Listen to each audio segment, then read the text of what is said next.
नमस्कार, आप देख रहे हैं ग्रे कार्ड। आपके साथ मैं हूं पल्लवी रविंद्र सिंह। पश्चिम बंगाल की मुख्यमंत्री पूरी तरीके से तैयार हो चुकी हैं 2024 को फतेह करने के लिए। पश्चिम बंगाल की लगातार 3 बार मुख्यमंत्री रही ममता बनर्जी अब केंद्र में सीधा मोदी सरकार को टक्कर देंगी। पीएम मोदी को चुनौती देने वाली ममता बनर्जी की पार्टी तृणमूल कांग्रेस अब राष्ट्रीय राजधानी दिल्ली में भी उतरने जा रही है और टीएमसी के एक वरिष्ठ नेता ने दावा किया है कि दिल्ली में 2024 में ममता की सरकार बनकर रहेगी। इसके साथ साथ ये भी कहा गया है कि अब टीएमसी बंगाल से बाहर निकलकर देश के अन्य राज्यों में भी अपनी सरकार बनाने के लिए पूरी तरीके से तैयार है। ग्रे कार्ड में आज की चर्चा इसी मुद्दे पर, लेकिन उससे पहले ये रिपोर्ट।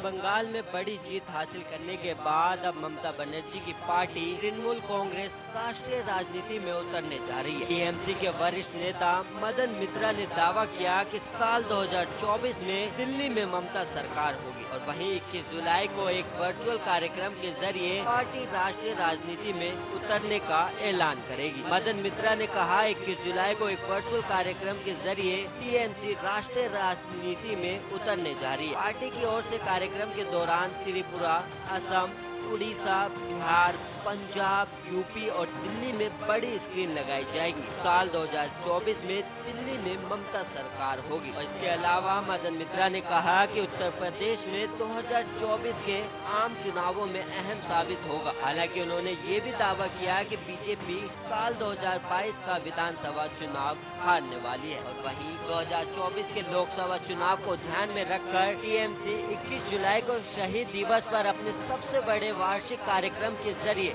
अलग अलग राज्यों में विभिन्न भाषाओं में पार्टी प्रमुख ममता बनर्जी के भाषण का प्रसारण करके देश भर के लोगों तक पहुंचाने की योजना बना रही है। टीएमसी के एक वरिष्ठ नेता ने बताया कि बनर्जी के भाषण को पश्चिम बंगाल में बड़े पर्दों पर प्रसारित किया जाएगा और पहली बार तमिलनाडु, दिल्ली, पंजाब, त्रिपुरा, गुजरात और यूपी जैसे दूसरे राज्यों में भी इसका प्रसारण किया जाएगा। और उन्होंने बताया कि पश्चिम बंगाल में भाषण बंगाली में प्रसारित किया जाएगा और जबकि अलग अलग राज्यों में स्थानीय भाषाओं में अनुवादित भाषण प्रसारित किया जाएगा। इसके अलावा टीएमसी नेता ने बताया कि प्रधानमंत्री नरेंद्र मोदी और केंद्रीय गृह मंत्री अमित शाह के गठ गुजरात में भी कई जिलों में टीएमसी की बनर्जी के भाषण को बड़े पर्दे पर प्रसारित करने की योजना है। उसने इस कार्यक्रम के बारे में लोगों को सूचित करने के लिए गुजराती में पुस्तिका वितरित करनी शुरू कर दी है। गुजरात में 2022 में विधानसभा चुनाव होने हैं। इसके अलावा कहा गया कि मोदी और शाह ने पश्चिम बंगाल चुनावों के दौरान बीजेपी के अभियान की कमान संभाली थी। अब गुजरात और अन्य राज्यों में दीदी का संदेश फैलाने की हमारी बारी है।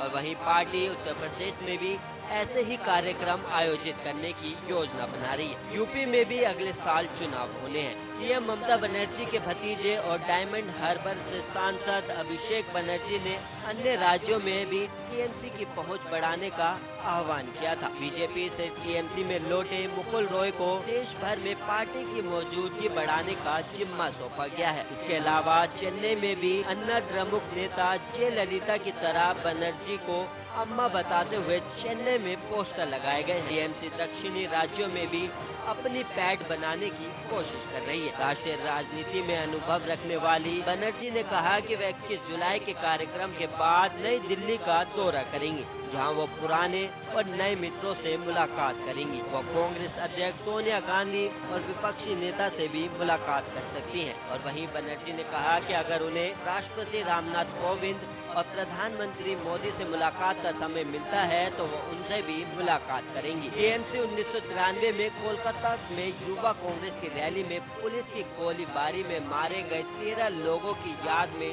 शहीद दिवस मनाती है। अब देखने वाली बात होगी कि टीएमसी राष्ट्रीय पार्टी बन पाती है या नहीं और जनता टीएमसी पार्टी को राष्ट्रीय पार्टी के रूप में स्वीकार करती है या नहीं। Special desk Aryan.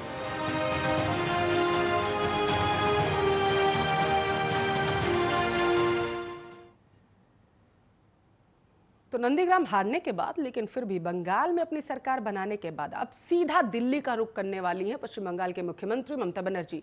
Grey card में आर्या न्यूज के सवाल आपको दिखा देते हैं।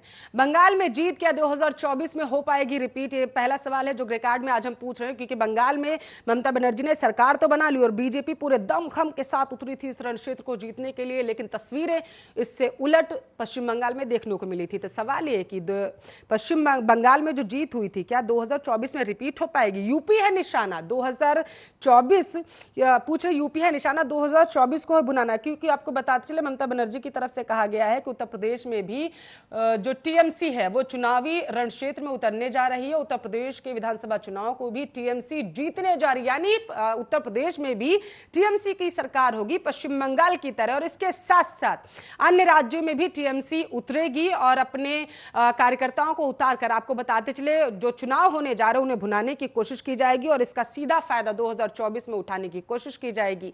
गुजरात में क्या बड़ी स्क्रीन लगाने का तो आपको पता चले गुजरात में बड़ी स्क्रीन लगाने की इजाजत क्या ममता सरकार को दी जाएगी? ये सबसे बड़ा सवाल है, क्योंकि गुजरात गढ़ है। आपको बताते चले देश के प्रधानमंत्री नरेंद्र मोदी का और इसके साथ साथ अमित शाह का सवाल है कि जिस तरीके से ममता बनर्जी ने केरल के साथ साथ बंगाल, पंजाब, उत्तर प्रदेश, गुजरात, कई राज्यों में बड़ी स्क्रीन के साथ साथ वर्चुअली कार्यक्रम संबोधित करने की बात कही है, स्थानीय भाषाओं में भाषण देंगी ममता बनर्जी।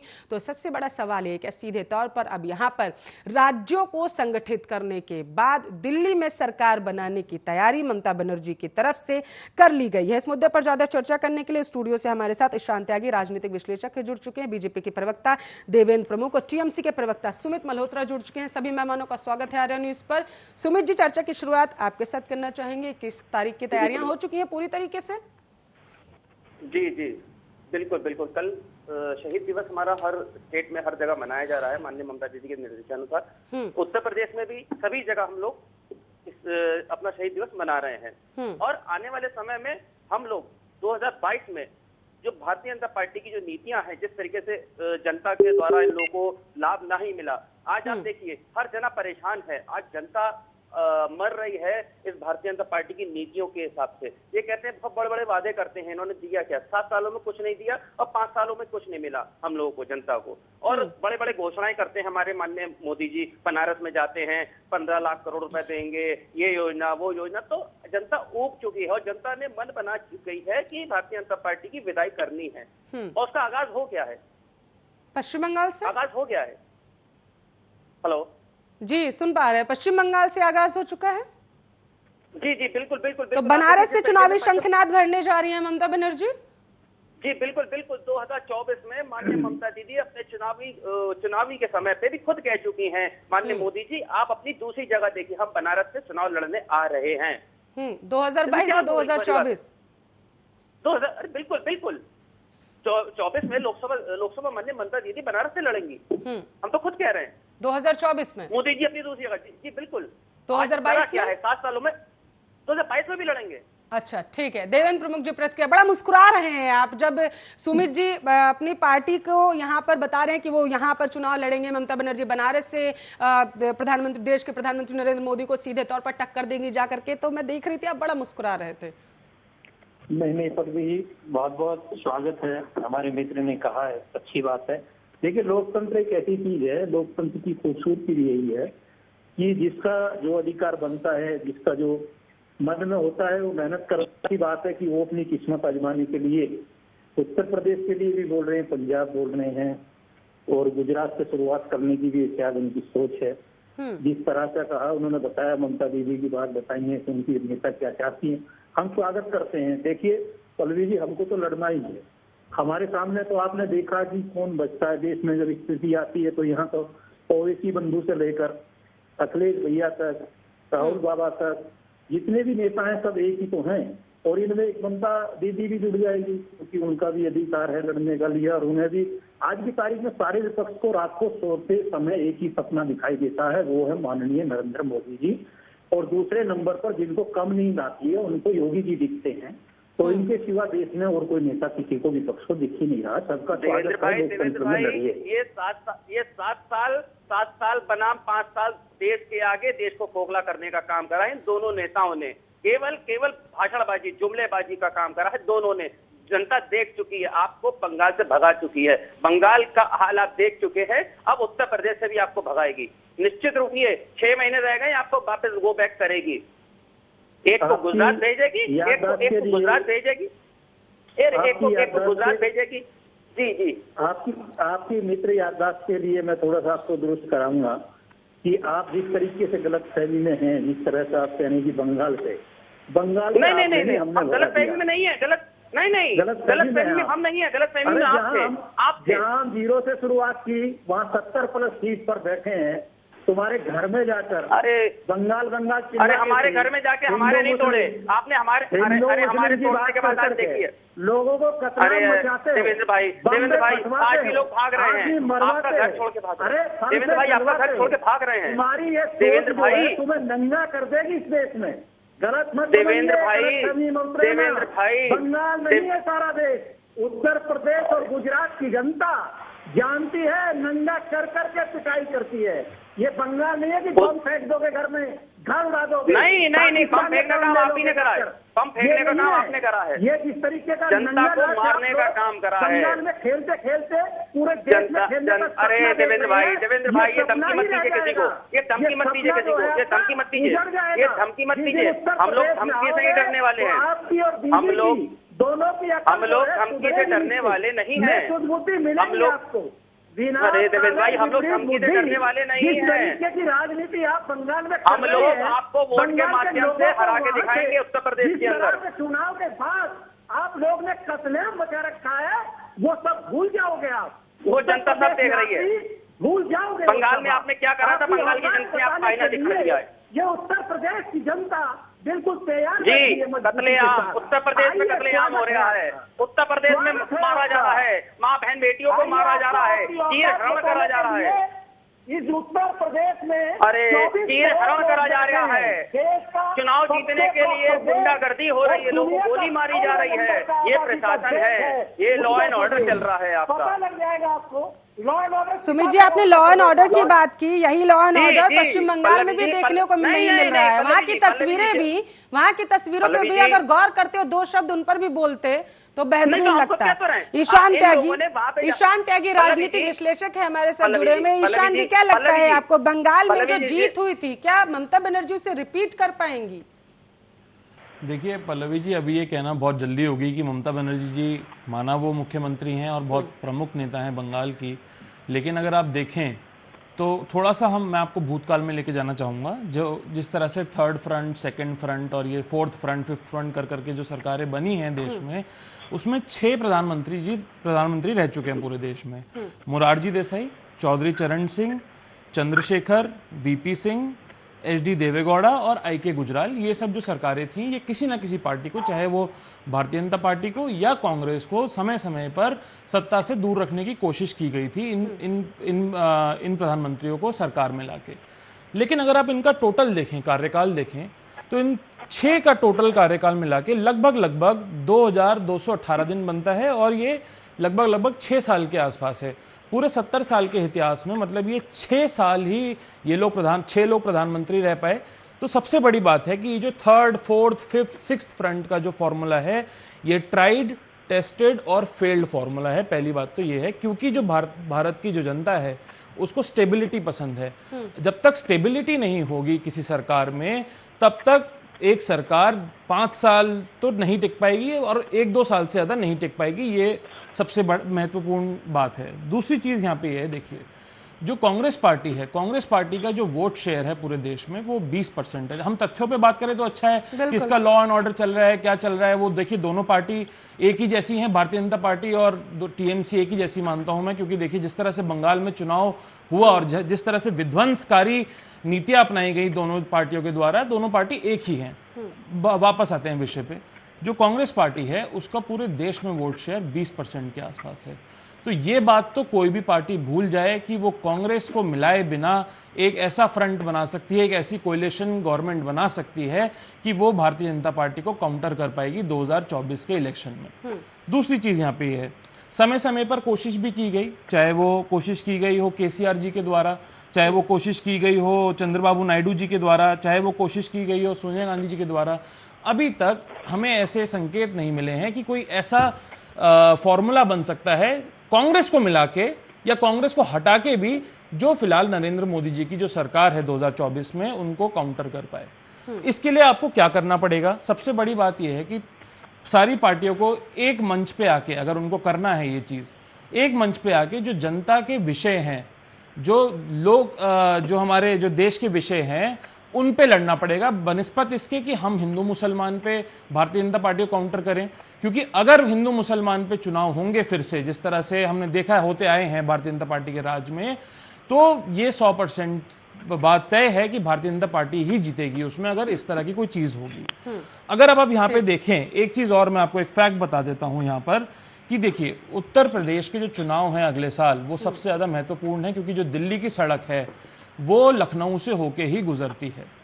अगर अभी तक आप देखिए जितनी भी कोशिश की गई हैं, तो ना समाजवादी पार्टी ने और ना ही मायावती ने किसी भी आप लगा लीजिए कोएलिशन का या फिर किसी भी फ्रंट का कोई अंदेशा नहीं दिया है अभी तक, कोई ऐसा संकेत नहीं दिया है कि हम कोई फ्रंट का हिस्सा बनेंगे। सबसे पहली जो फोकस होना चाहिए, सबसे पहला फोकस ये होना चाहिए कि कैसे कोई भी पार्टी, चाहे वो समाजवादी पार्टी हो, बीएसपी हो, कांग्रेस हो, टीएमसी हो, वो भारतीय जनता पार्टी को एक डेंट दे पाएगी उत्तर प्रदेश में। जब तक उत्तर प्रदेश में डेंट नहीं दे पाएगी तब तक 2024 में कोई भी पार्टी नहीं जीत सकती बीजेपी के विरुद्ध। विपक्ष अभी बिखरा हुआ है, लेकिन हाँ, हमने पश्चिम बंगाल में ईशान जी ये तस्वीरें जरूर देखी थी कि विपक्ष को एकजुट करने की कोशिश ममता बनर्जी की तरफ से की गई। उन्होंने कहा था कि तभी तो खेला होबे हो गया, विपक्ष को तभी तो भारतीय जनता पार्टी का खेला होबे हो गया ना बंगाल में। आप देखिए अगर तो अभी देवेंद्र प्रमुख जी हंस रहे थे और ये सुन लीजिए एक बार देवेंद्र प्रमुख जी, जब भी देवेंद्र प्रमुख जी थोड़ी देर पहले हंस रहे थे और बोल रहे थे कि किस तरह से ये चुनाव लड़ेंगे और क्या होगा।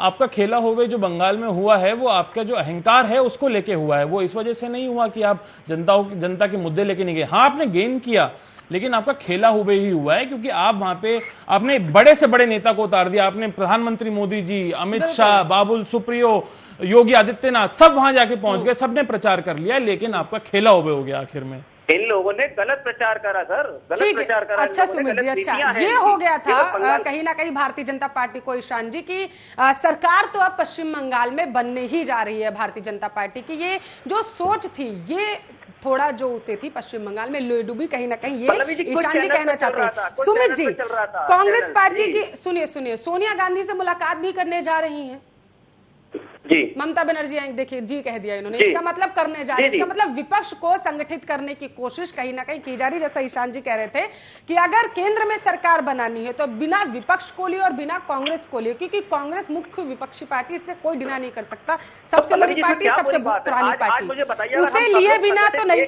एक मिनट, पश्चिम बंगाल के चुनाव में भी आप लोगों ने विपक्ष को संगठित करने की कोशिश की थी। अब ये मत कहिएगा कि आप लोग विपक्ष को लेकर यहाँ पे चलने की कोशिश नहीं कर रहे। मिलने जा रही है सोनिया गांधी से ममता बनर्जी। बस एक सवाल मेरा यहाँ पे सुमित मल्होत्रा जी से है।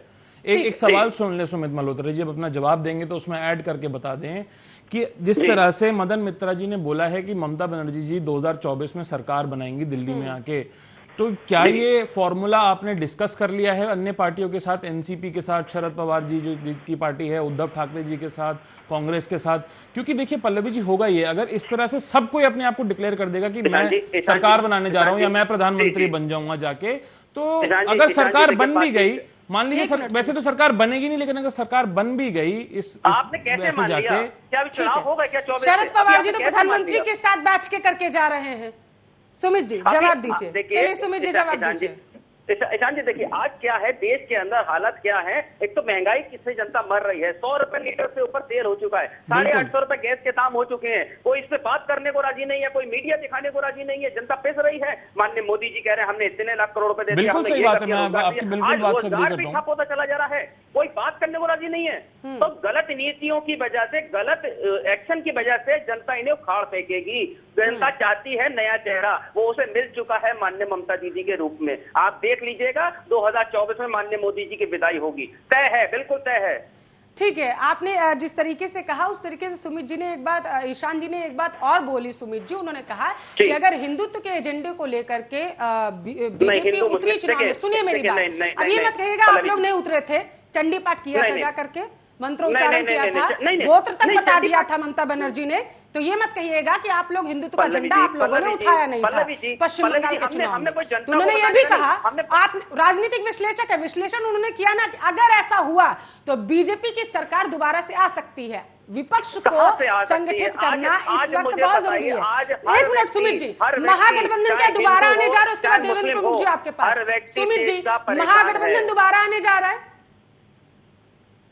देखिए, अभी इसके ऊपर कोई वो नहीं है, बातचीत चल रही है और हो सकता है माननीय ममता दीदी को सब लोग स्वीकार कर ले विपक्ष का चेहरा, ये भी हो सकता है। इसका मतलब अभी तक स्वीकार नहीं किया है। जी, अब स्वीकार हो चुका है, लगभग घोषणा होगी 2024 का चुनाव तो किए देखने तो दिए, पहले हमें उत्तर प्रदेश से इनकी विदाई करानी है, उसके बाद 2024 में विदाई करानी है। ठीक है, 2022 में अभी कुछ ही महीने बचे हैं उत्तर प्रदेश में। देवेंद्र प्रमुख जी उसके बाद आप बड़ा मुस्कुरा रहे हैं, आज बहुत मतलब बड़े खुश लग रहे हैं, लग रहा है। नहीं पल्लवी जी, तो इसका जवाब दीजिएगा आप, लेकिन इससे पहले ठीक है सुमित जी, उत्तर प्रदेश में कौन चेहरा होगा? लास्ट टाइम में जब महागठबंधन इकट्ठा हुआ था तो यही होता कि बाराती तैयार हो गए, दूल्हा कौन है अभी तक पता नहीं चला है। उत्तर प्रदेश में कौन चेहरा होगा? आप कह रहे हैं कि विपक्ष जो है वो चेहरा मायावती को माफ करिएगा, ममता बनर्जी को बना लेगी केंद्र के लिए। उत्तर प्रदेश में कौन चेहरा आज जनता चाहती है, एक ईमानदार नेता चाहता है, जनता चाहती है, जनता ने चुन लिया है। बंगाल से उसका उन्होंने उदाहरण दे भी दिया है। हाँ। तो उन्हें अगर उत्तर प्रदेश में भी चाहिए तो क्या बुरी बात है? उत्तर प्रदेश में भी टीएमसी की सरकार होगी, कोई ये नहीं कहा जा रहा ना कि बुरी बात है। चेहरा कौन होगा? अब ममता बनर्जी ऐसा तो हो नहीं सकता ना कि बंगाल की भी मुख्यमंत्री रहे, उत्तर प्रदेश की मुख्यमंत्री रहे, ऐसा तो नहीं होगा ना। दिखा दिया है पल्लवी जी, हम लोगों ने दिखा दिया है, माननीय ममता दीदी के नाम पे चेहरे पे चुनाव लड़ा गया है, जीता गया है और 200 प्लस से ऊपर सीटें आई हैं। अरे मुख्यमंत्री का चेहरा कौन होगा? सुमित जी, ममता दीदी भी हो सकती हैं। तो बंगाल छोड़ रही है इसका मतलब? तो बंगाल छोड़ रही है इसका मतलब? नहीं तो अरे अगर आके यहाँ पे लड़ रही हैं तो क्या परेशानी है? मैं ये नहीं कह रही हूँ, मेरा सवाल क्या आप समझने की कोशिश कीजिए। मुख्यमंत्री का चेहरा उत्तर प्रदेश में कौन होगा? पंजाब में भी कल वर्चुअली संबोधित करेंगी वो जनता को, गुजरात की जनता को भी संबोधित करेंगी, असम की जनता को भी संबोधित करेंगी। मेरा सवाल ये कि उत्तर प्रदेश मेन राज्य, जैसे कि ईशान जी ने भी कहा कि अगर दिल्ली में तक जाना है तो आपको उत्तर प्रदेश होकर जाना ही पड़ेगा। उत्तर प्रदेश में जा रहे हैं चुनाव लड़ने के लिए, मुख्यमंत्री का चेहरा कौन होगा? देखिए, इस पर चर्चा चल रही है। हमारे माननीय ममता दीदी जिसका नाम तय करेंगी पार्लियामेंट्री के उसमें, वो उसका नाम आगे आएगा। अभी चुनाव हो रहे हैं, जो जितनी सीटें आएंगी उसके हिसाब से तय हो जाएगा, इसमें कोई परेशानी नहीं। पर हम लोग सारे लोग इस समय भारतीय जनता पार्टी की सरकार को हटाना चाहते हैं। इस जो तानाशाह की सरकार चल रही है उत्तर प्रदेश के अंदर, सिर्फ बीजेपी को हटाना है, सिर्फ और सिर्फ बीजेपी को हटाना है, चेहरा कोई नहीं है, सिर्फ बीजेपी को हटाना है, मुख्य लक्ष्य नहीं रखा गया विपक्ष का। पल्लवी जी, आप मुझे बताइए कि भारतीय जनता पार्टी ने बंगाल के अंदर अपना कोई चेहरा दिया था? नहीं दिया था। माननीय मोदी जी के नाम पे चुनाव लड़ा था। तो इसमें क्या परेशानी है? क्या वो पीएम की कुर्सी छोड़ के सीएम की कुर्सी पे आके लड़ रहे थे? इन्होंने घोषणा करी क्या? कोई नहीं। चलिए, आपने ये तो कह दिया कि हो सकता है उत्तर प्रदेश की मुख्यमंत्री ममता बनर्जी भी हो सकती है। देवेंद्र प्रमुख, बिल्कुल हो सकती है, क्या परेशानी? हमारे बहुत सुमित जी क्या बोल रहे हैं आप? समझ रहे हैं, पहले उपचुनाव की तयारी करिए पश्चिम बंगाल में कम से कम। पल्लवी जी, एक मिनट सुमित जी आएंगे आपके पास। नहीं पल्लवी जी, पहले सुन लीजिए, हमारे यहाँ देवेंद्र चेहरे हैं। देवेंद्र प्रमुख, आपका देवेंद्र प्रमुख नाम है सुमित जी, प्लीज ना, आपके पास रहे ना, आपका समय खत्म हो चुका है। देवेंद्र प्रमुख, पल्लवी जी, आपने मुझे मुस्कुराने का राज पूछा। आज की डिबेट में मैं एक चीज और क्लियर कर रहा हूं कि आप जैसे एंकर के सामने इस तरह के तथ्यहीन सवाल और क्वेश्चन उठ रहे हैं जिनका कोई मतलब ही नहीं है। और डिबेट के लिए लोग कीमती समय में बैठते हैं। जिस समय से हमारे सुमित भाई जैसे हास्यप्रद कलाकार होता है, इस तरीके की डिबेट कर रहे हैं। अरे हास्यप्रद कलाकार आपके यहाँ कौन है? सब जने जानते हैं, ये बातें मत करिए। सच के साथ डिबेट होती है। आप जिस बात को करिए ना आप लोग डिबेट करने नहीं आते, आप लोग हिंदू मुसलमान करने की बातें करते हैं। काम तो कुछ करा नहीं है सुन लीजिए 5 सालों में। मेरी बात विकास के ऊपर बात करिए ना, क्यों नहीं करते हैं? 100 रुपए लीटर तेल है, 850 रुपए गैस के दाम है, कैसे कम करेंगे? करिए ना, जनता को राहत दीजिए ना। मैं सच के साथ बोल रहा हूँ ना। आप तो करिए ना, जनता पिस रही है, जनता मर रही है। सुमित जी, आप मेरी बात सुनिए। आपके यहाँ पेट्रोल के रेट क्या है बंगाल में? जरा पल्लवी जी क्लियर करिए। अरे आपकी पल्लवी जी, मैं आपको बता दूं, जैसे ही माननीय मोदी जी ने तेल के रेट बढ़ाए थे, हमारी पश्चिम बंगाल सरकार ने 1 रुपए लीटर कम करा था। टैक्स खत्म करिए डीजल पेट्रोल से और रेट घटाइए वहाँ, और एक मिसाल दीजिए इस देश में, और कहिए कि सिलेंडर के रेट पर भी हम जो है मुद्दा अपनी सरकार का जो प्रदेश का टैक्स है वो खत्म करते हैं। तो ये तो केंद्र सरकार का है ना साहब, आपकी भारतीय जनता पार्टी क्यों नहीं करती है? माननीय मोदी जी क्यों नहीं कम करते हैं? देश में नजीर पैदा करते हैं, बताइए आप लोग क्यों नहीं कम करते हैं? पहले आप लोग अपने घर में कम करिए, तो आप दूसरे से कहिए ना कि आप भी कम करिए। अरे वैक्सीन तक आप लगने नहीं दे रहे, हिंदू मुस्लिम मुझे देवेंद्र भाई, पहले आप अपने हर स्टेट में कम करिए ना पेट्रोल के दाम। गोलियां कम चलवाइए। आज पेट्रोल के दाम 100 रुपए लीटर के ऊपर आप लोग करते चले जा रहे हैं, खजाना भरते चले जा रहे हैं, जनता की जेब लूटते चले जा रहे हैं। बिहार गुजरात में अरे लूटते चले जा रहे हैं। ये लूट खसोट की सरकार है, हटेगी बेबे कर रही है, ये लूट खसोट की सरकार है, ये लूट खसोट की सरकार है। अभी एक केस और खुला है, आप लोग बेबी कर रही है, आप लोग फोन टैपिंग में भी बहुत माहिर हैं, लोगों की जासूसी कराते हैं। आपकी सरकार है ना, आप डीजल पेट्रोल से क्यों नहीं सब्सिडी हटो लेते वापिस, जो सब्सिडी आपकी वहाँ प्रदेश सरकार ले। अरे वाह वाह, कितनी बढ़िया बात है। उल्टा चोर कोतवाल को डांटे। पल्लवी जी एक बार देवेंद्र जी से पूछ लीजिए, कि एक्साइज ड्यूटी कितनी है पेट्रोल पे और डीजल पे? देखिए, एक्साइज ड्यूटी सेंट्रल गवर्नमेंट की बात नहीं की मैंने, कांग्रेस की बात की है। क्यों आप एक्साइज ड्यूटी लेंगे? आप एक्साइज ड्यूटी लेते जाएंगे और जनता बैठी रहेगी। कांग्रेस राजस्थान में करे, आप जो है बंगाल में करे, राजस्थान में करे, पंजाब में करे। अच्छा, एमपी में कितना चल रहा है देवेंद्र जी? पेट्रोल बता दीजिए, अगर आपको इतना पेट्रोल पे ही आपको इतना वो है तो आप बता दीजिए पेट्रोल का दाम एमपी में क्या चल रहा है, जो आप यहाँ बैठ के टीवी पे देश के लोगों को गुमराह कर रहे हैं। आप इंदौर में बताइए क्या रेट है पेट्रोल का। ठीक है देखिए, चिल्लाने से कुछ नहीं होगा, आप तथ्यों पे बात करिए ना, आप तथ्यों पे बात करिए, आप कैसी बात कर रहे हैं?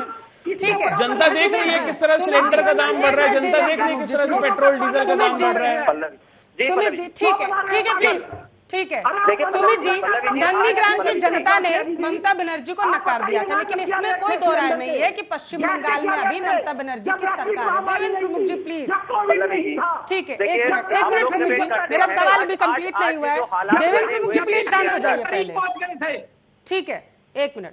सुमित जी, नंदीग्राम की जनता ने आवाज पहुंच रही है आपको? सुमित जी चिल्लाइए मत, हाइपर मत होइए। ठीक है सुमित जी, मैं अपनी बात खेला हो गए उत्तर प्रदेश में भी खेला हो गए उत्तर प्रदेश में भी, चिंता मत करिए। से रखता हूँ मित्र, चिल्लाता नहीं हूं मैं। अरे आप चिल्ला ही रहे हैं। सुमित जी, नंदीग्राम की जनता ने ममता बनर्जी को नकार दिया था, लेकिन पश्चिम बंगाल में ममता बनर्जी की सरकार है। क्या लगता है आपको कि उत्तर प्रदेश में ममता बनर्जी जिस भी, चाहे बनारस से लड़े, किसी भी क्षेत्र से लड़े जाकर के, वहां की जनता उन्हें प्यार देगी, जब नंदीग्राम की जनता बेटी बन के गई थी, नहीं दिया? पल्लवी जी, जो आपने बात करी है, नंदीग्राम से ममता दीदी को हार देखनी पड़ी थी। हार वहां की जनता ने नहीं दी, जनता ने वोट करा था, पर जिस तरीके से इन लोगों ने अपनी गलत उससे तानाशाह दिखा करके माननीय ममता दीदी को हराने का काम करा है। ज्ञानेन भाई थोड़ा सा कहने दीजिए, सुन लीजिए। ममता दीदी के ज्ञानेन नहीं, देवेंद्र प्रमुख नाम है, देवेंद्र भाई सुन लीजिए पल्लवी जी, देवेंद्र भाई माध्यम से कि ईवीएम हैंग तो नहीं हुई थी क्या वहाँ? पल्लवी जी एक मिनट देवेंद्र प्रमुख जी, सुमित जी प्लीज, सम्माननीय प्रवक्ता हैं आप लोग, सम्माननीय पार्टी के, अगर सम्माननीय तरीके से ही अपनी अपनी बात रखेंगे तो ये लोग लड़ने के लिए आते हैं। तर्क करिए, कुतर्क सामने मत रखिए प्लीज, एक एक करके। देवेंद्र प्रमुख जी आपके पास आऊंगा, सुमित जी बात पूरी करिए अपनी जल्दी से। देखिए पल्लवी जी, इस तरीके से नंदीग्राम में आप सभी लोगों ने देखा है कि जो रिजल्ट आए थे, 4 बजे तक माननीय ममता दीदी को जीत की बधाई दी गई थी चुनाव आयोग के द्वारा। उनसे कह दिया गया था आप 12।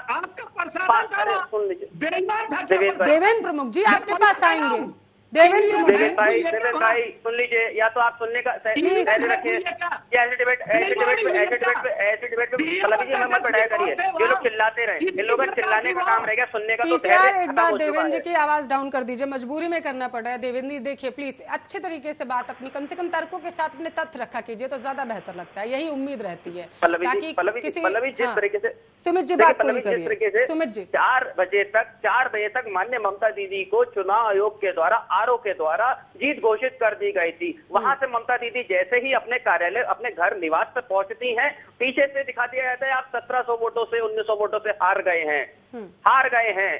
चलिए हमने कहा ठीक है, हम हार का स्वीकार करते हैं, आपने हार हमें दे दी, कोई वो नहीं है। वहां पे आरओ का मैसेज सीएम के मोबाइल पे जाता है कि मेरी जान को, मेरे परिवार की जान को खतरा है, मैं आपको कोई परमिशन नहीं दे सकता। ये भी उन्होंने कहा था, सबने देखा है सारी चीजें, अगर इनके पास नहीं है वो मैं आपको सेंड भी कर दूंगा, आप इन्हें दिखा दीजिएगा भारतीय जनता पार्टी के प्रवक्ता साहब को।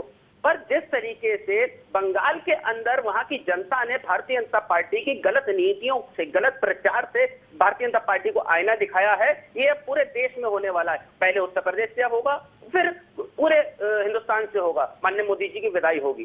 ठीक है, एक मिनट, ठीक है सुमित जी, देवेंद्र प्रमुख जी आप इसका जवाब दीजिएगा, लेकिन सुमित जी जिस तरीके से टीएमसी लगातार ये आरोप लगा, जब से पश्चिम बंगाल के चुनावों का नतीजा परिणाम जब आए तो तब से ये आरोप लग रहा है कि नंदीग्राम में ममता बनर्जी हारी नहीं बल्कि उन्हें हरवाया गया।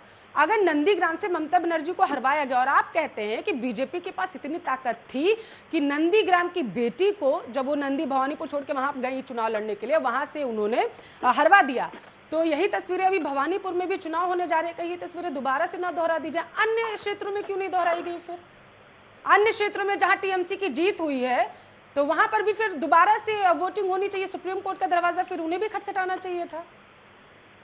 थैंक यू पल्लवी जी, यही मेरा क्वेश्चन है, इसी का अच्छे से जवाब देना। जी बिल्कुल, मैं तो खुद कहता हूँ कोई सा भी कैंडिडेट अगर उसे लगता है पश्चिम बंगाल के अंदर कि यहाँ पे गड़बड़ी हुई है तो वो चुनाव के पास जाकर के शिकायत कर सकता है, इसमें क्या बुरी बात है?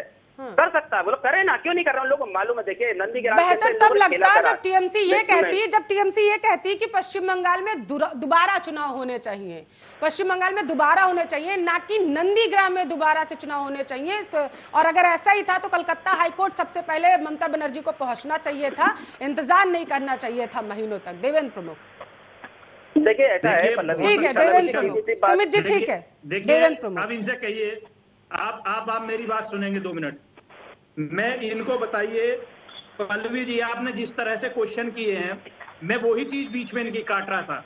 इनकी एक बात के 2-2 3-3 मतलब हैं और बोलते स्वयं नहीं समझ रहे कि हमें बोल क्या रहे हैं, इसका मतलब क्या है। जिस तरह से ये आक्षेप कर रहे हैं, आरोप लगा रहे हैं, आप नंदीग्राम के शासन प्रशासन पर, डीएम जांच हो रही है, आप ही की तो सरकार थी, जांच हो रही है, आप ही की तो प्रशासन था, और उसी ने जब आपके साथ, तो पल्लवी जी का क्वेश्चन है, वही मेरा क्वेश्चन है। सुमित जी प्लीज, और जगह ईवीएम हैक क्यों नहीं हुई? आप कोर्ट क्यों नहीं गए? आपने पूरे प्रदेश में दोबारा चुनाव की मांग क्यों नहीं की? क्यों नहीं आपने की? चुनाव आयोग प्रदेश का अलग है, आपका चुनाव आयोग आपके प्रदेश में था, आपने वहां बात क्यों नहीं की? कठपुतली बन के काम कर रहा था चुनाव आयोग। हमारी कठपुतली तो तुम भी हो, तुम भी तो हमारी कठपुतली हो, तुम भी तो हमारा हिस्सा हो, तुम भी तो हमारे सरकार का हिस्सा हो। क्या तुम कठपुतली हो हमारी? कठपुतली हो तुम हमारी? भाई की कठपुतली है, बदमाशी तुम लोग करते हो। हाँ, मानसिक रोगी हो आप लोग, मानसिक रोगी हैं आप लोग, ये लैंग्वेज नहीं है। आप लोगों को बोलने की तमीज नहीं है बिल्कुल भी कि किस तरीके से बातें करते हैं। अरे तुमसे बड़ा बदतमीज कौन होगा? एक मिनट, ठीक है, बड़ा बदतमीज कौन होगा? जी को ठीक है ईशान त्यागी जी, मैं सीधा आपके पास आऊंगी। ठीक है, तथ्यों पर बात नहीं हो रही है, कमाल कर रहे हैं आप। 1.5 रुपए की औकात नहीं है, भाषा की गरिमा प्लीज। प्रवक्ता बैठ कर ईशान त्यागी, नंदीग्राम हारे, क्या अब यूपी के सहारे 2024 को निशाना बनाने की कोशिश यहाँ पर ममता बनर्जी की तरफ से की जा रही है? क्योंकि जिस तरीके से हमने ईशान त्यागी जी तस्वीरें देखी थी पश्चिम बंगाल की, दोनों प्रवक्ताओं की आवाज डाउन करवा दीजिए पीसीआर। ईशान त्यागी, जिस तरीके से पश्चिम बंगाल की हमने तस्वीरें देखी थी, ममता बनर्जी, सीधा ऐसा लग रहा था कि मोदी वर्सेस ममता बनर्जी हो चुका है। क्या 2024 में भी ऐसी कुछ तस्वीरें सामने आने वाली हैं? ईशान त्यागी। पल्लवी जी देखिए, जिस तरह से दोनों प्रवक्ता बात कर रहे हैं और खासकर देवेंद्र जी जिस तरह की भाषा का प्रयोग कर रहे हैं, ये बहुत ही चिंता का विषय है भी है। और दूसरी चीज ये है कि ये डिबेट की गरिमा को और उनकी जो पार्टी है उसकी गरिमा को बहुत नीचे गिराता है। वो दिखाता है कि उनकी पार्टी किस हद तक जाने के लिए तैयार है एक चुनाव जीतने के लिए। इसमें मैं मानता हूं, देखिए दोनों पार्टियों ने अभी एक दूसरे पे लांछन लगाया, लेकिन हमने देखा बंगाल में जिस तरह का चुनाव हुआ, जिस तरह से भारतीय जनता पार्टी के भी कई कार्यकर्ता मारे गए, जिस तरह से तृणमूल कांग्रेस के भी कई कार्यकर्ता मारे गए, ये बहुत ही आप देखें तो लोकतंत्र में इस तरह की जो डिबेट और इस तरह के जो इलेक्शंस है वो नहीं होने चाहिए। अब आए बात मूल मुद्दे पे। देखिए मूल मुद्दा ये है कि क्या तृणमूल कांग्रेस उत्तर प्रदेश में आके, क्योंकि देखिए अगर 6 से 7-8 महीने बाद चुनाव है हमारे उत्तर प्रदेश में, क्या अपना बेस बना पाएगी, क्या अपना कैडर खड़ा कर पाएगी, क्या कैसे वो अपने कैंडिडेट सेलेक्ट करेगी, इस चीज में समय लगेगा। देखिए इन सब चीजों में ऐसा नहीं है कि आप कल आएंगे और कल आके आप चुनाव लड़ेंगे, उसके बाद आप चुनाव जीत के चले जाएंगे। अच्छी बात है, आप लड़ सकते हैं। योगी जी भी प्रचार करने गए थे बंगाल में, तो ममता बनर्जी जी भी आ सकती हैं, लेकिन उसके लिए सबसे महत्वपूर्ण बात यह है कि उनको जो ऑपोजिशन पार्टी हैं, जैसे बीएसपी है, जैसे समाजवादी पार्टी है, जो छोटी पार्टियां हैं, या फिर आप मान लीजिए कि आरजेडी अगर चुनाव लड़ना चाहती है, इन सब के साथ लड़के अगर वो चुनाव लड़ेंगी तो ही वो एक सक्सेसफुल, मैं ये नहीं कहता वो जीत पाएंगी, मुझे नहीं पता वो जीत पाएंगी कि हार जाएंगे चुनाव, लेकिन एक बीजेपी को डेंट जरूर दे पाएंगी। और जब तक बीजेपी को उत्तर प्रदेश में डेंट नहीं लगेगा 2022 के चुनाव में, तब तक कोई भी पार्टी ये क्लेम ना करे कि वो 2024 में सरकार बनाने जा रही है। उसके लिए सबसे महत्वपूर्ण बात क्या है कि आपको लोगों के मुद्दे उठाने पड़ेंगे। आपको हिंदू मुसलमान करने की बीजेपी कोशिश खूब करेगी, देखिए, और करनी शुरू भी कर दी है हम देखें तो।